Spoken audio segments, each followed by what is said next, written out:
ओम शांति। आज की मुरली है 24 सितंबर 2024 की। अन्य मुख्य पॉइंट से सबसे पहले हम देखेंगे आज का हेडिंग।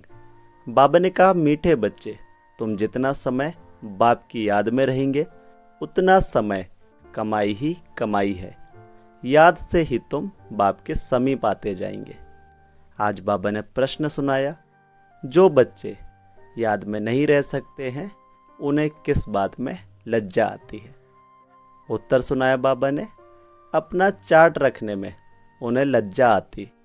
समझते हैं सच लिखेंगे तो बाबा क्या कहेंगे, लेकिन बच्चों का कल्याण इसमें ही है कि सच्चा सच्चा चार्ट लिखते रहें। चार्ट लिखने में बहुत फ़ायदे हैं। बाबा कहते, बच्चे इसमें लज्जा मत करो। हम ब्राह्मणों के जीवन में चार्ट लिखना बहुत अनिवार्य है। बाबा ये काफ़ी मुरलियों में कह चुके हैं कि जो बच्चे चार्ट लिखते हैं बाबा उनको अलग से मदद देते हैं, अलग से नंबर देते हैं। तो आज से जो बच्चे चार्ट नहीं लिखते, आज से वो भी चार्ट लिखना चालू करें। आज की मुरली से पहला मुख्य पॉइंट है, रूहानी बाप बैठ बच्चों को समझाते हैं। अब तुम बच्चे 15 मिनट पहले आकर यहाँ बाप की याद में बैठते हो। कितने लोग सेंटर 15 मिनट पहले पहुँच के बाबा को याद करते हैं, कमेंट में लिखें। अब यहाँ और तो कोई काम है नहीं, बाप की याद में ही आकर बैठते हो। भक्ति मार्ग में तो बाप का परिचय है नहीं, यहाँ बाप का परिचय मिला है और बाप कहते हैं माँ में कम। आज की मुरली से दूसरा मुख्य पॉइंट है, ध्यान से सुनिए, ये आपका होमवर्क है।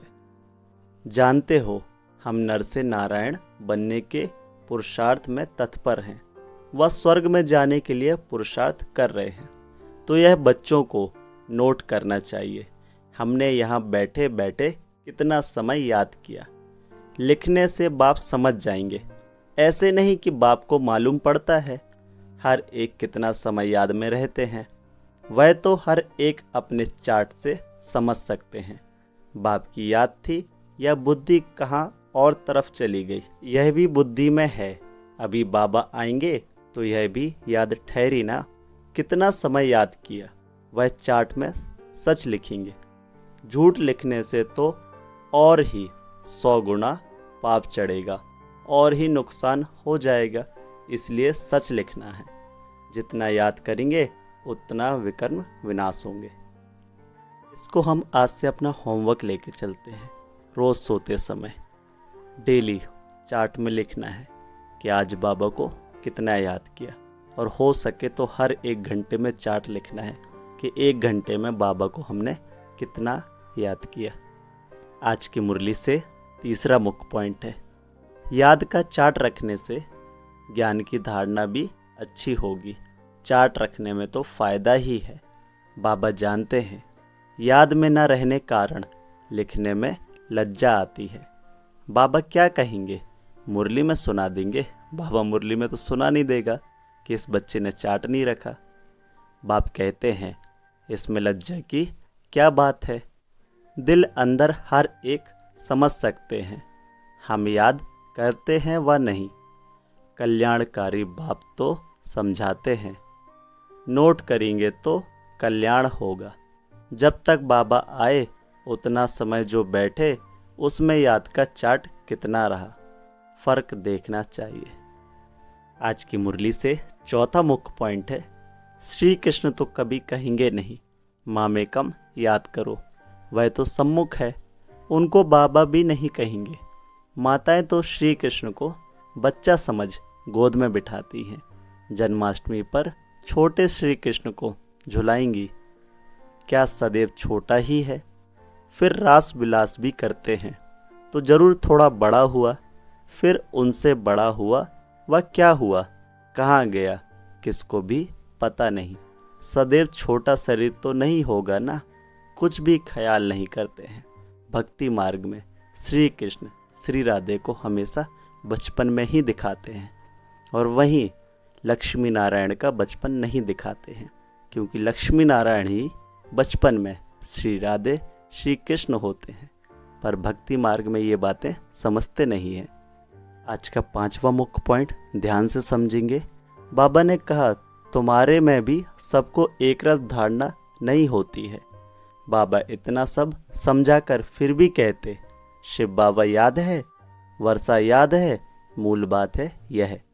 भक्ति मार्ग में कितना पैसा वेस्ट करते हैं, यहाँ तुम्हारी पाई भी वेस्ट नहीं होती है। तुम सर्विस करते हो सॉल्वेंट बनने के लिए, भक्ति मार्ग में तो बहुत पैसे खर्च करते हैं, इंसॉल्वेंट बन पड़े हैं, सब मिट्टी में मिल जाता है।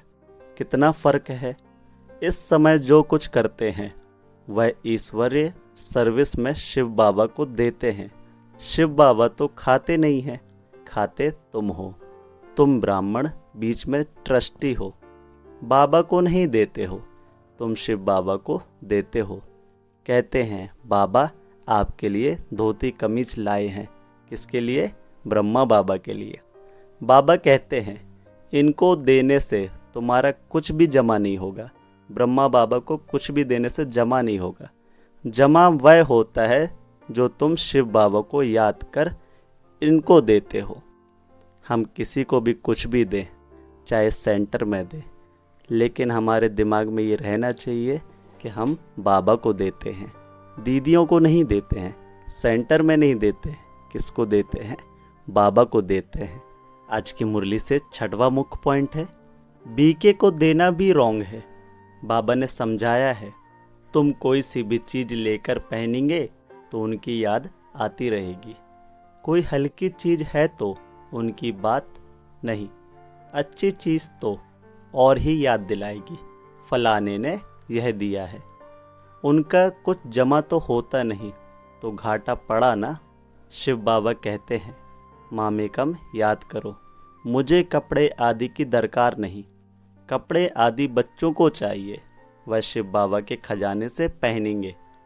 मुझे तो अपना शरीर है नहीं, यह तो शिव बाबा के खजाने से लेने के हकदार हैं, राजाई के भी हकदार हैं, क्योंकि बच्चे मेहनत बहुत करते हैं। बाबा के घर में ही बच्चे खाते पीते हैं ना। तुम भी सर्विस करते कमाई करते रहते हो, जितनी सर्विस बहुत उतनी बहुत कमाई होगी। खाएंगे पिएंगे शिव बाबा के भंडारे से, उनको नहीं देंगे तो जमा ही नहीं होगा, शिव बाबा को नहीं देंगे तो कुछ भी जमा नहीं होगा। आज की मुरली से 7वां मुख्य पॉइंट है कभी भी यह ख्याल नहीं करना चाहिए हम मनुष्य से लेवें। बोलो शिव बाबा के भंडारे में भेज दो, इनको देने से तो कुछ नहीं मिलेगा, सेंटर की दीदियों को देने से कुछ नहीं मिलेगा और ही घाटा पड़ जाएगा। गरीब होंगे करके 3-4 रुपए की कोई चीज़ तुमको देंगे, इनसे तो शिव बाबा के भंडारे में डालने से पद्म हो जाएगा। अपने को घाटा थोड़े ही डालना है। पूजा अक्सर देवियों की ही होती है, क्योंकि तुम देवियाँ ही खास निमित्त बनती हो ज्ञान देने के। भल गोप भी समझते हैं, परंतु अक्सर करके तो माता ही ब्राह्मणी बन रास्ता बताती हैं, इसलिए देवियों का नाम जास्ती है। दीदियों को देना है पर कैसे? बाबा को, बाबा की भंडारी में देना है, वहाँ से दीदियाँ ले लेंगी, उससे आपका पदम जमा हो जाएगा। आज की मुरली से 8वां मुख्य पॉइंट है बाबा ने कहा कभी भी कोई आए तो ले जाओ संगम पर। बेहद के बाप ने रचता अर्थात अपना और रचना का सारा परिचय दिया है, फिर भी कहते हैं अच्छा बाप को याद करो, और कुछ धारणा नहीं कर सकते हो तो अपने को आत्मा समझ बाप को याद करो। पवित्र तो बनना ही है, बाप से वर्षा लेते हो तो दैवी गुण भी धारण करने हैं। अच्छा मीठे मीठे से खिले बच्चों प्रति माता पिता बाप दादा का याद प्यार और गुड मॉर्निंग। रूहानी बाप की रूहानी बच्चों को नमस्ते। हम रूहानी बच्चों की रूहानी माता पिता बाप दादा को याद प्यार गुड मॉर्निंग और नमस्ते। शुक्रिया बाबा शुक्रिया। आज की मुरली से धारणा के लिए मुख्य सार है। पहला है 21 जन्मों के लिए पद्मों की कमाई जमा करने के लिए डायरेक्ट ईश्वरीय सेवा में सब कुछ सफल करना है। ट्रस्टी बन शिव बाबा के नाम पर सेवा करनी है। दूसरा पॉइंट है याद में जितना समय बैठेंगे उतना समय बुद्धि कहाँ कहाँ गई यह चेक करना है। अपना सच्चा सच्चा पोता मिल रखना है। नर से नारायण बनने के लिए बाप और वर्षे की याद में रहना है। आज प्यारे बाबा ने हमारे सर पर हाथ रखकर वरदान दिया है। वरदान है, विस्मृति की दुनिया से निकल, स्मृति स्वरूप रह, हीरो पार्ट बजाने वाले विशेष आत्मा भव। डिटेल है, यह संगम योग स्मृति का योग है और कलयुग विस्मृति का योग है। आप सब विस्मृति की दुनिया से निकल आए। जो स्मृति स्वरूप हैं वही हीरो पार्ट बजाने वाली विशेष आत्मा है।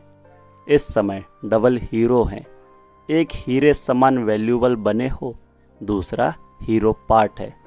तो यही दिल का गीत सदा बजता रहे कि वाह मेरा श्रेष्ठ भाग्य वाह।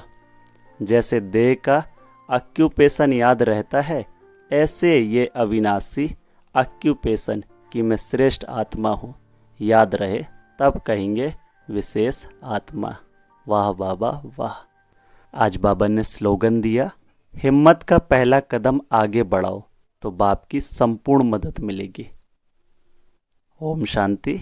मिलते हैं अगली मुरली के साथ। ओम शांति।